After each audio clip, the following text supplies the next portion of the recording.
Good morning, everybody. Welcome to the July 20th, 2018 edition of the Intuit Developer Friday Morning Hangout.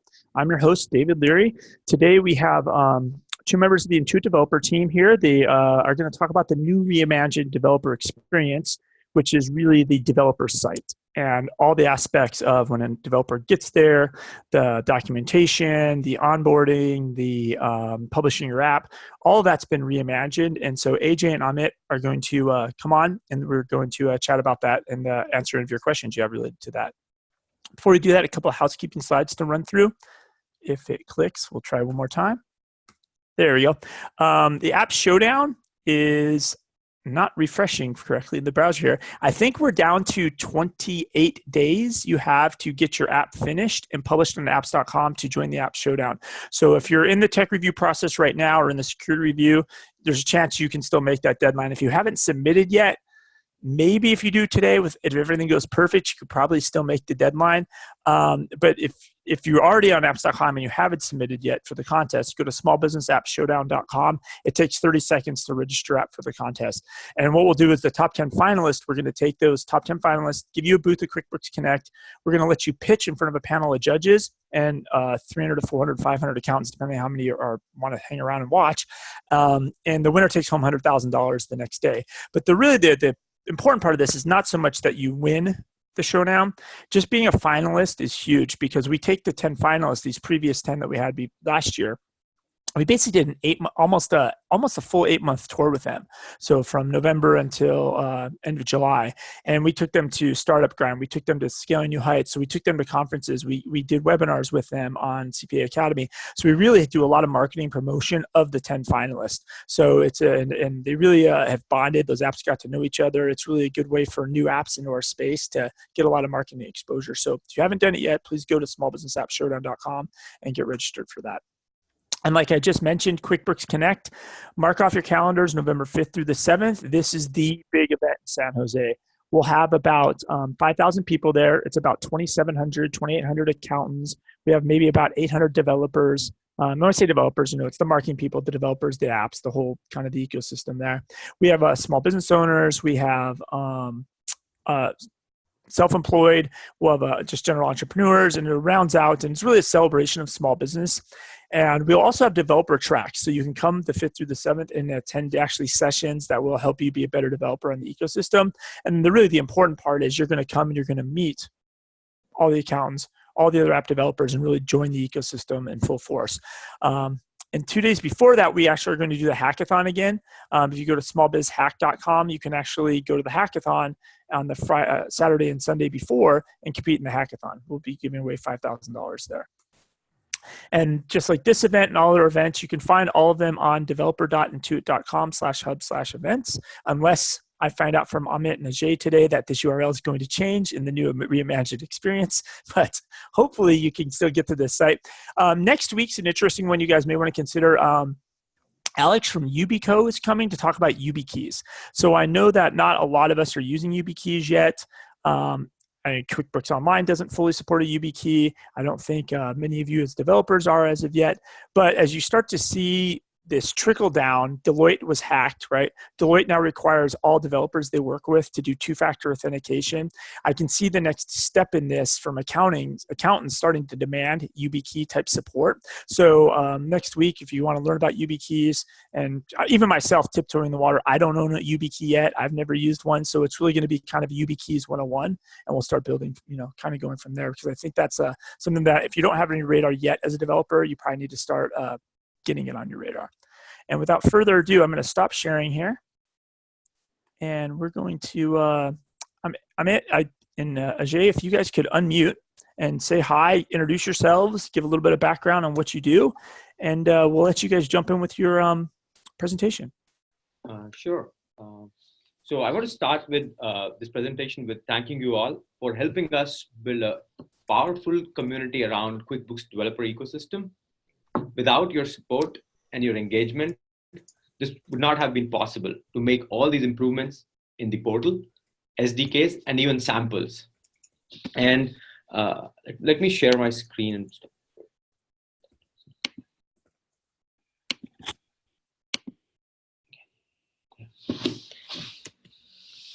In last few years, we have opened multiple channels of communication with developers. And every time we open these channels, we start getting invaluable feedback from you guys. But we were getting asked this question, how much feedback is enough before we can start thinking away from short-term fixes to long-term strides of improvement? Turns out the answer is pretty simple. It's just one. That one feedback around which encouraged us, reaffirmed our fears of all the problems that existed in the portal, and offered us help to actually improve the portal, embarked the entire organization on a journey to revamp the experience. I, Amit Modi, product manager at the developer portal, along with Ajay Gupta, who is the product development manager for portal, are here to take you on this journey for over the last 6 months, where we have taken our first attempt at improving the portal. So after we started getting this feedback, we learned that we had customers who were more than just developers. Every developer were working in an organization which had marketers, CEOs, and also product managers. And we had to also cater to their needs. So we went back and we started looking at the portal that we have. And we came up with a new portal which caters to the needs of not only developers, but people who already have an app and they want to get it listed on the App Store. It also caters to the needs of developers who are not familiar with accounting by providing them a quick overview of the QuickBooks online accounting concepts, and also helping marketers grow their app. We've introduced some of the new concepts around the documentation to help you learn about the journey of a developer lifecycle pretty easily. Now we have a left navigation, as you can see on the left side, which takes you through the entire journey from getting started to listing and marketing your app on the App Store. It gives you a quick overview of the entire documentation. We also understand that not all developers are same. When new developers come into the portal, they have different expectations. Some developers just want to get started, make their first curl call. There are developers who are very efficient in .NET, Java, and PHP, and they just want to build their first app and get started pretty quickly. So now we have 3 guides which provide you samples that you can clone and just get started in less than 10 minutes and build your first app. And they walk you through a step-by-step journey in adding code and making sure that you can actually leave this guide with your first application running. We understand that not everybody wants to build a new app. So we also have guides that help integrate the SDK into your existing app and walk you through step by step and take you on a journey from starting a brand new app from scratch to actually making your first API call and connecting to QuickBooks Online. We got feedback from developers that it was too hard to read through the entire document to understand what was going on in the document. So we have introduced the right navigation, which provides you a quick overview in less than 10 seconds of what this document is about and what this document can offer you. And not only that, we understand that a single document is not enough to build an app. So what we have done is we have introduced a new section called What's Next. So now documentation is not just a bunch of collection of documents, it's a journey. It starts from helping you make your first API to building your first app and implementing advanced scenarios. We also got feedback from developers that finding samples was really hard. And it can get even harder when you're looking for some specific samples and you want to just get to them quickly. So now we have a samples gallery. The samples gallery provides you the list of all the samples that we have on GitHub repos, and you can navigate to them pretty quickly from here. And not only that, we have done the hard part of actually putting these samples into different categories, like features. So if you are only worried about a feature, like I want to migrate from OAuth 1 to OAuth 2, you can go to the features tab and find the relevant sample. If you are worried about how to implement webhooks, you can just go there and find your first sample. And if you're looking for more bigger use cases like e-commerce, time tracking, we have those as well. We have simple CRUD operations, And if you're looking for just CRUD operation for a single entity, like account, invoice, or bill, you can actually navigate just to the right file. So the onus on you to go and find the right sample has been taken off. And that burden has been taken care of in the samples gallery. And samples gallery allows you to easily navigate across all the languages, whether it's .NET or Java or PHP. We've also introduced the samples gallery for third-party languages. And other developers can contribute to these samples gallery. We've also introduced, your feedback was so important to us that we have actually extended the PRS, or the do you find this page helpful feedback, to logged out state. In the old portal, it was restricted that we could only provide feedback if you were logged in. But we were learning so much from the feedback that now we've extended that functionality to even logged out state. So as a customer, as a developer, you can just chime in and provide us feedback. And this brings us back to the presentation. So we learned that it was important to cater to the needs of our customers. But there was one more thing that we learned. It wasn't enough to just cater to the needs. It was also important to cater to the needs quickly. And we felt that by learning through our customers, we have made so many improvements. And what if we could empower them to make these changes? And I will let Ajay talk about both of these details. For sure. So I think that what I'm going to do is that I'm just going to go behind the curtain a little bit and then show you what is it, how we actually do this, what Amit was just talking about. So just give me a second here to load the slide.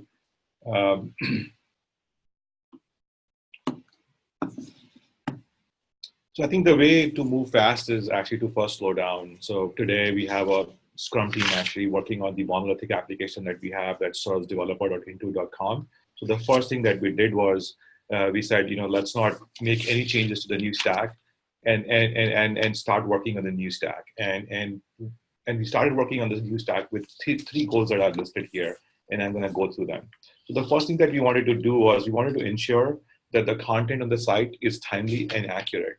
Today, what happens is that when you come to the site and provide us feedback, it could take us up to several days to weeks to really respond to your feedback onto the site. So we wanted to really break that cycle. So the way we did that was we built a new content strategy. So what happens in this new content strategy is, so just want to go back to the current site for a second here. That when you visit the site today, we use a CMS tool called MindTouch.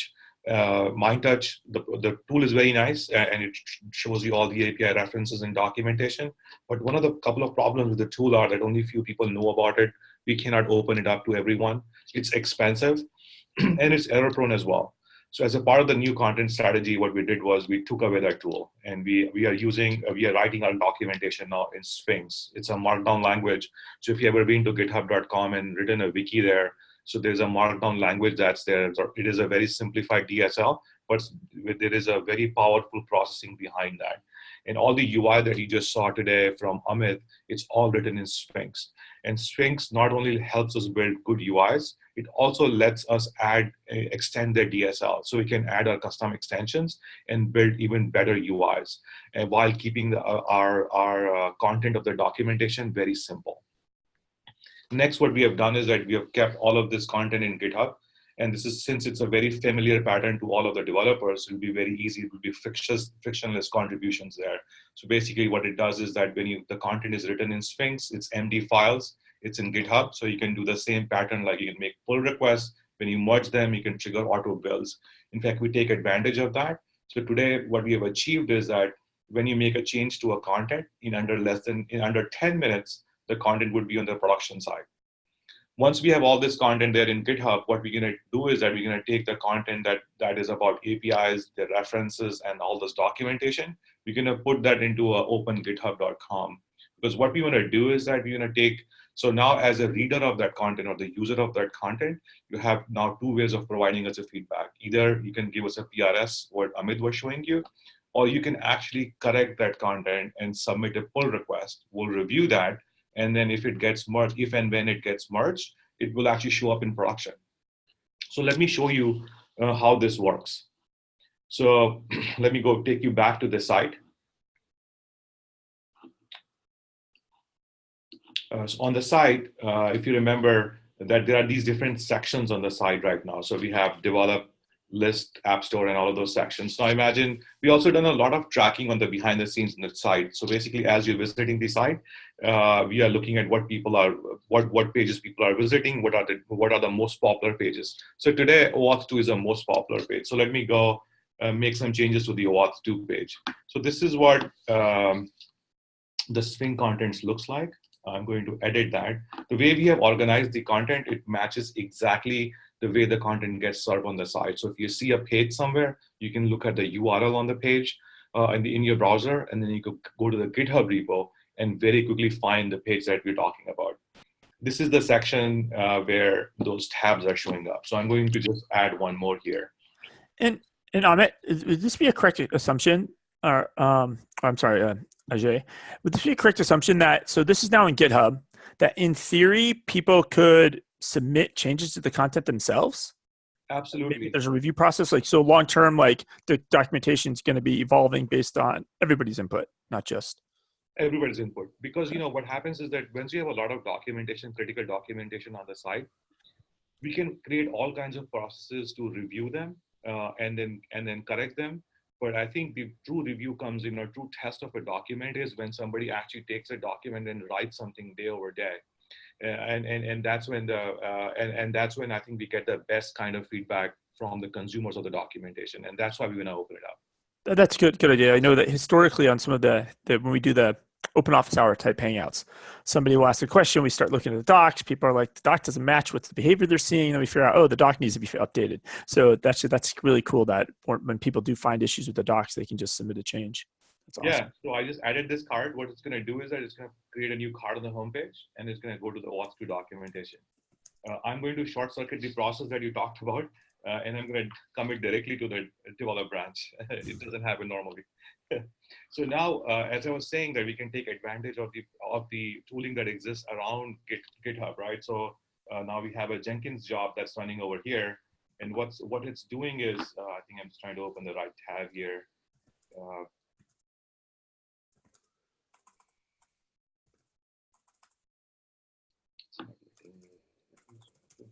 Okay. I'm going to go to the tab here.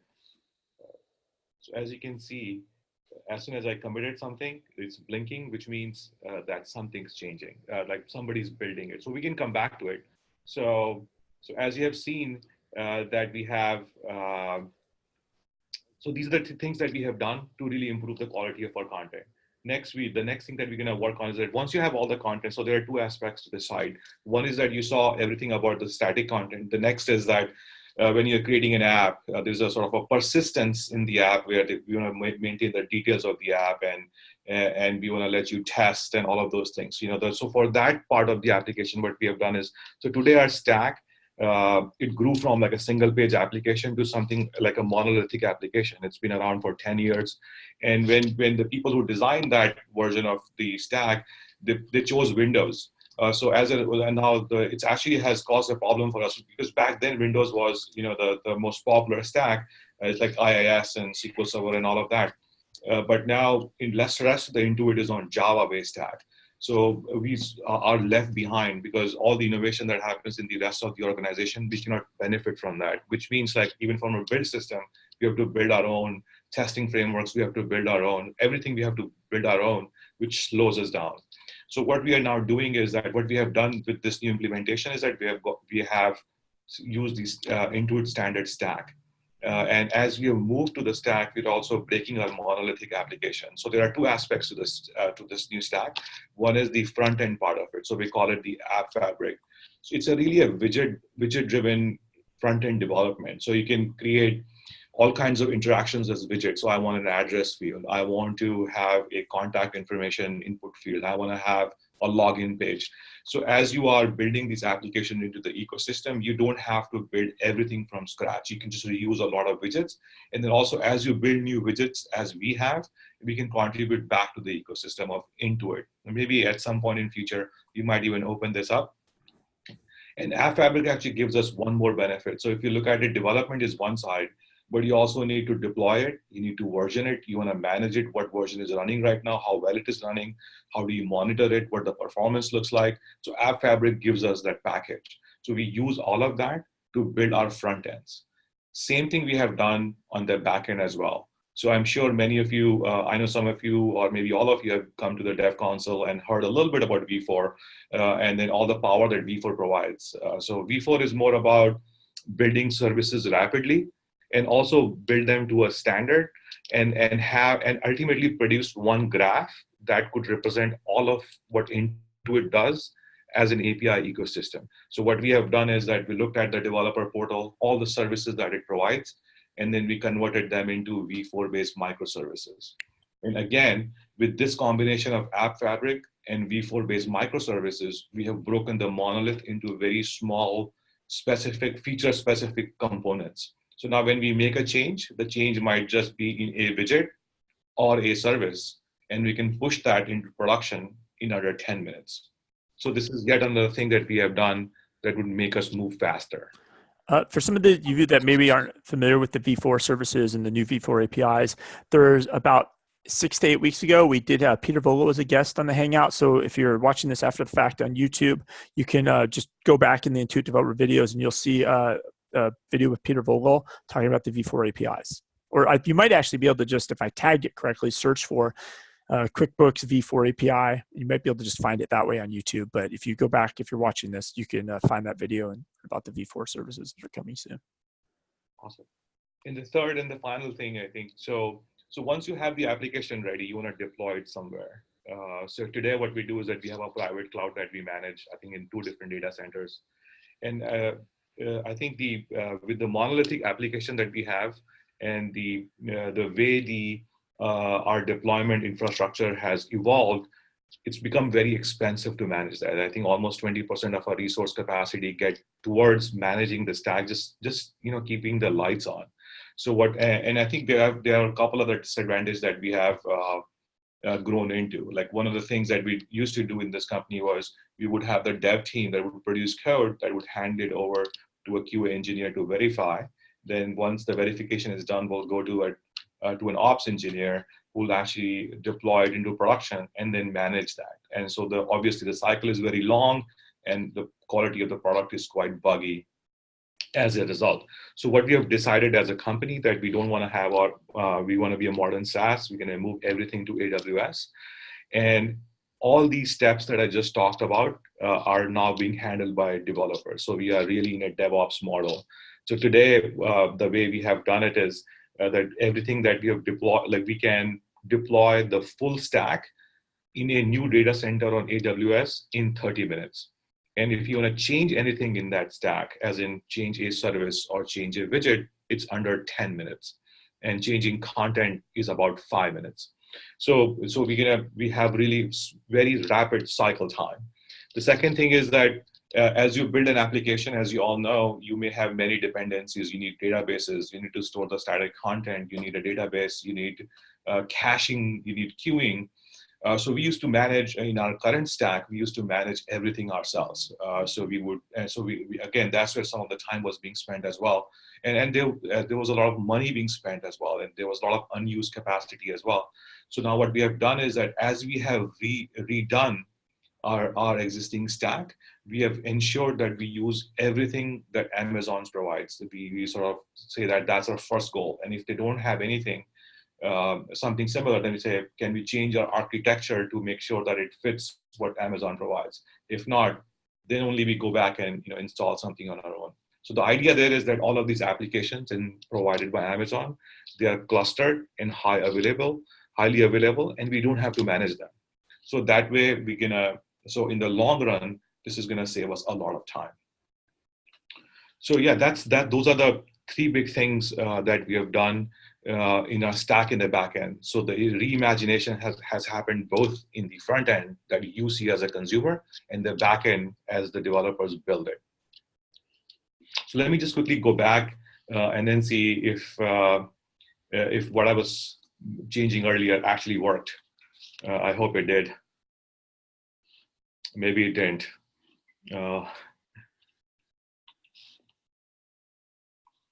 I think I may have to. I think I'm going to come back to it. I'll turn it over to Amit. It's there. Maybe I need to just force the cache refresh here. I'll turn it over to Amit for a few seconds.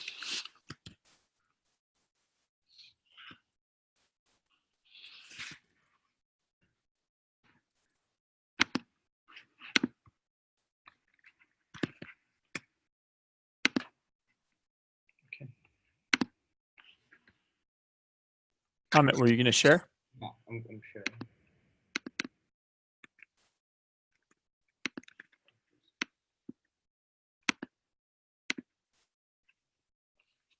So Ajay talked about how we have actually moved from a new stack and how it affects you.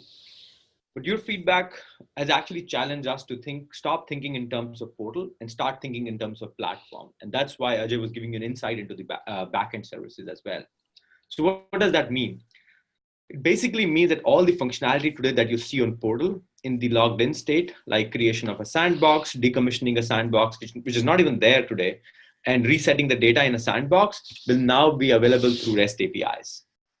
So you will be able to invoke them. You can, as a part of your tests, create a sandbox, run your tests, and decommission a sandbox. And then you can create multiple SKUs of sandbox just for US. So simple start, essentials, advanced, and you can run your tests simultaneously on all of them.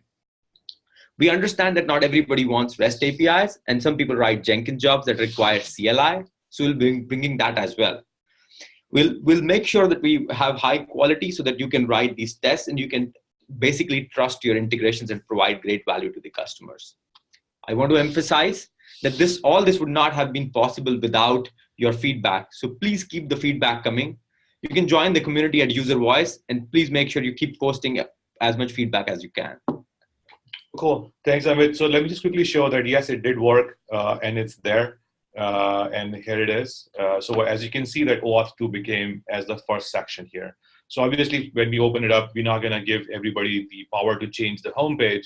But I think everything that is about APIs and documentation, we would love your direct feedback on that. So thank you, guys. Let us know if you have any questions. Back to you, David. Yeah, one question came in is people want to know if there's a URL. Can they try this out yet? The early versions of this, can they access this site at all? So next week we are rolling it out.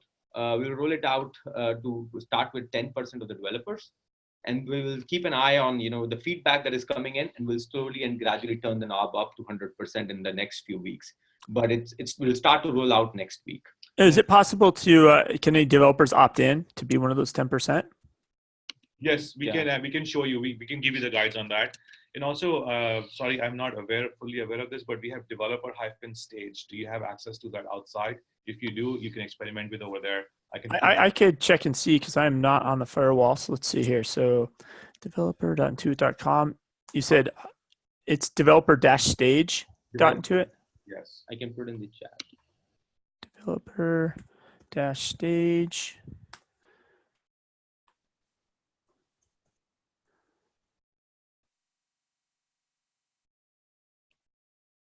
I can get there. It looks the same as the other one, but I can get there.